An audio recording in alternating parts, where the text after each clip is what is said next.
აი ღარიბაშვილი რო ეცადა, თქვათ კობახიძესთან დაკავშირებული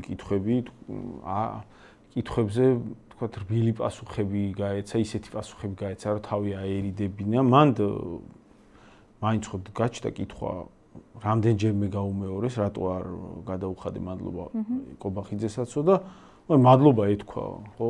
აი კი ბატონო იქ არ ეწერა და ეთქვა მადლობას უხდი, ხო? შეეძლო, მაგრამ აი რამდენიმე დასმული კითხვის პასუხად ერთხელ მადლობა ვერ ათქმევინეს. ეგეც ხო ნიშანდობლივი იყო, დემონსტრაციული ფაქტი იყო, რომ ერთი მადლობა ვერ ათქმევინეს კობახიძისთვის და თან ისეთ პასუხებს ცემდა, რომ ასე ნაწყენი ხო არა ხარ და რაღაც აი მე რო პრემიერი ვიყავი, როდის გახსოვთ, რომ რამე პრობლემა ყოფილიყო, ესეთ პასუხებს ცემდა. ანუ აშკარად ისეთი პასუხები იყო, რომ რაღაცა პრობლემაა და მადლობას რაღაც ფორმალურადაც არ ამბობს. ამიტომ სინამდვილეში შინაარსი რა ხდება, ხო? 3 კვირა თუ 4 კვირა გავიდა, ლილუაშვილი რო გადააყენეს და მაშინ აი იმ კვირას რო აქ გადაცემაში, ამ გადაცემაშიც ვისაუბრე, მე ჩვენ საერთო ანალიტიკაშიც ვისაუბრეთ. მაშინ რო ახსენით თქვი, რომ ეს არის ჩვეულებრივი წმენდა გადატრიალება, შიდა პარტიული გადატრიალება მიმდინარეობს. შინაარსი მდგომარეობს შემდეგში ოცნება ყოველთვის. აი განსაკუთრებით ბოლო აი ამ შემადგენლობით გახარია წავიდა. გახარია დროსაც ეგრე იყო, სხვა ფიგურებისგან შემდგარი კონფიგურაცია იყო. აი ამ გახარია რა წავიდა, ოცნება დაკომპლექტებული იყო შემდეგი ფრაქციებისგან. იყო საპარლამენტო ბლოკი, რომლის ყველაზე გავლენიანი ფიგურა, ორგანიზატორი ერთგვარი იყო კობახიძე, იყო ძალოვანი ბლოკი, რომლის ყველაზე გავლენიანი ფიგურა იყო ლილუაშვილი, იქ არის გომელაური და სხვა ფიგურები, მაგრამ ლილუაშვილი იყო ყველაზე გავლენიანი ფიგურა და იყო დანარჩენი აღმასრულებელი ხელისუფლების ბლოკი, რომლის ხელმძღვანელი იყო ღარიბაშვილი. ნუ ცხადია ამ ბლოკების რაღაცა საცეცეები და გავლენები ურთიერთ შემადგენლობაში ცელდებოდა, ეგრე არ იყო, რომ აი ძალოვანების წარმომადგენლები მხოლოდ ძალოვანებში ქონდათ გავლენა, ძალოვანების წარმომადგენლებს პარლამენტის ნაწილში ქონდათ, პარლამენტარების ნაწილში, პარლამენტარებს ვიღაცეებთან ძალოვანებში განსაკუთრებით კარგი ურთიერთობები ქონდათ და ის ამის ვიღაცა დაახლოებული პირი იყო და ასე შემდეგ, მაგრამ ძირითადად ფრაქციები აეთი შინაარსით არსებობდა და ამ ფრაქციების რაღაცა დამაბალანსებელ მმართველ როლს, ფუნქციას, რაღაცა პოზიცია ეკავა ივანიშვილს, ხო? ღარიბაშვილი და ამ ფრაქციებს შორის არსებობდა საკმაოდ ასეთი ჩუმი, მაგრამ საკმაოდ ხილული მაინც დაძაბულობა, იმიტომ რომ ისინი ყოველთვის ამ გავლენებისთვის ერთმანეთში ჭიდაობას აგრძელებდნენ და ყოველთვის იგრძნობოდა მათ შორის, რომ ერთი მეორის დასუსტებას და განეიტრალებას ცდილობს. ღარიბაშვილის შემთხვევაში მოხდა ეს პირველი განეიტრალება ამ ერთ-ერთი ფრაქციისა, ღარიბაშვილი მსჯელობა ასე ჭორების დონეზე მეტნაკლებად ცნობი რა არგუმენტებით და როგორ მოხერხდა ეს, მაგრამ ნუ ღარიბაშვილი გაწიეს გვერდზე, დადის ხმა იმაზე, რომ ღარიბაშვილი არ იყო თანახმა და არ ეთანხმებოდა აგენტების კანონის მიღების იდეას, თვლიდა, რომ ეს რაღაცა წამგებიანი ზედმეტად სახიფათო იდეა იყო და არ ღირდა, ეს ხმები დადის და ჭორის დონეზე შეიძლება. თუმცა ელიტური კორუფციაც სახელდებოდა. ხო, ოღონ ელიტური სწორედ ბიძინა ივანიშვილი როცა მოტრიალდა უკან და შემდეგ ღარიბაშვილის სახლში გაუშვა, მაშინ დასახელდა მისი დაბრუნების მიზეზად ელიტური კორუფცია. კი, უბრალოდ მან პრობლემა ისაა, რომ ოცნებაში ელიტური კორუფცია ისეთ მასშტაბებზეა, რომ მან შეუძლებელია აი ხა ერთმანეთს რო ცვლიან. მან ფაქტიურად ვერ იარსებებს რგოლი, რომელიც მაგ პრობლემაში გასული არ არის.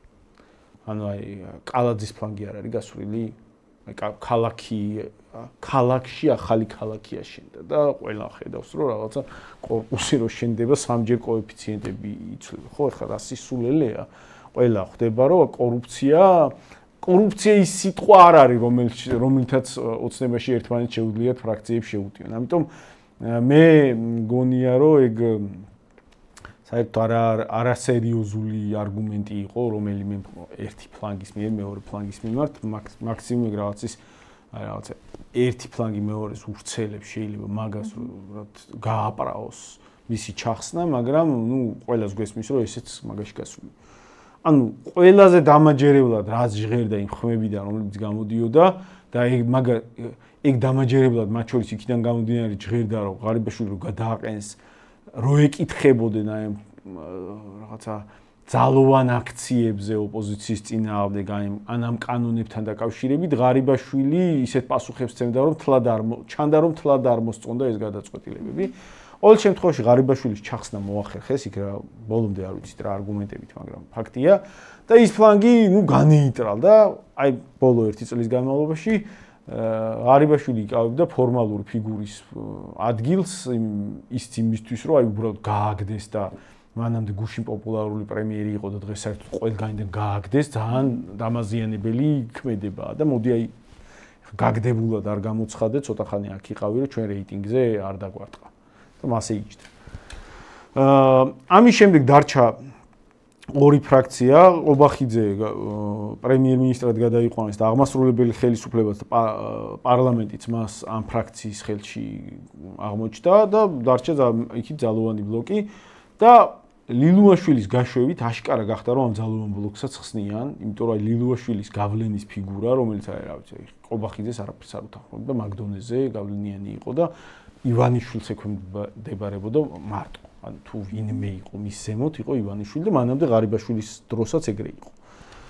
მისი გაშვების შემდეგ აშკარა გახდა რომ ნუ ამ ფრაქციასაც შლიან და ამ ფრაქციის დაშლა წავიდა ისეთი ინტენსივობით, ისეთი ტემპით, როგორც მანამდე არ ყოფილა ალბათ არასდროს. აი მანამდე ყოფილა პრემიერების გადაყენება, მაგრამ ასეთი მასშტაბის რო აი რაღაცა მთელი სტრუქტურების რაღაც ქსელში ძალიან დიდი რაოდენობით თანამშრომლებს, რომლებიც ახლა ფართო მასებმა არ იციან, მაგრამ ბევრს უშვებენ და ის სანდო ამისი იყო, ის ამისი და ამ ჯგუფში იყო და რაღაცა უშვებენ მინისტრების მოადგილეებს, იქ რაღაცა აჭარის პირველ პირს და ასე შემდეგ, აი ეგეთ ადამიანებს კი არა, უბრალოდ საშუალო რგოლს რო აი ხელის მოსმით ახლები მოყავთ.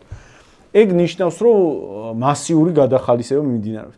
ეხლა რა არგუმენტით მოყვა, რაღაც არგუმენტი უნდა ყოფილიყო, იმიტომ რომ სინამდვილეში თლიანობაში ახლა როცა ესეთი სტრუქტურა აშენებული, სადაც თქვათ მართავს მილიარდერი, რომელსაც პრინციპში ეს კონკრეტული ბერკეტები არის, სახელმწიფოებრივი კი არ გააჩნია, გავლენის რაღაც კულუარული გოლები გააჩნია, სინამდვილეში ეგ რაღაცა არ უნდა აწყობდეს, იდეაში ლოგიკა გულისხმობს, რომ ფრაქციებად უნდა იყოს ერთმანეთის დამაბალანსებული ფრაქციებად დაყოფილი, მაგრამ ну როგორც ჩანს რაღაცა წონადი მნიშვნელოვანი არგუმენტები უნდა ვივარაუდოთ მაგ გადაწყვეტილების უკან და მე ყველაზე დამაჯერებლად მეჩვენება არგუმენტები რომლებსაც ჩვენ მივანიშნებდით დიდი ხნით ადრე რომ ძალოვანი ბლოკი როგორც მოქმედებს ამ აქციების და ამ შიდა სახელმწიფოებრივი დაძაბულობის გამკლავებასთან დაკავშირებით ეგ არის წამგებიანი ზედმეტად დიდ რეპუტაციულ დანაკარგებთან არის დაკავშირებული და ну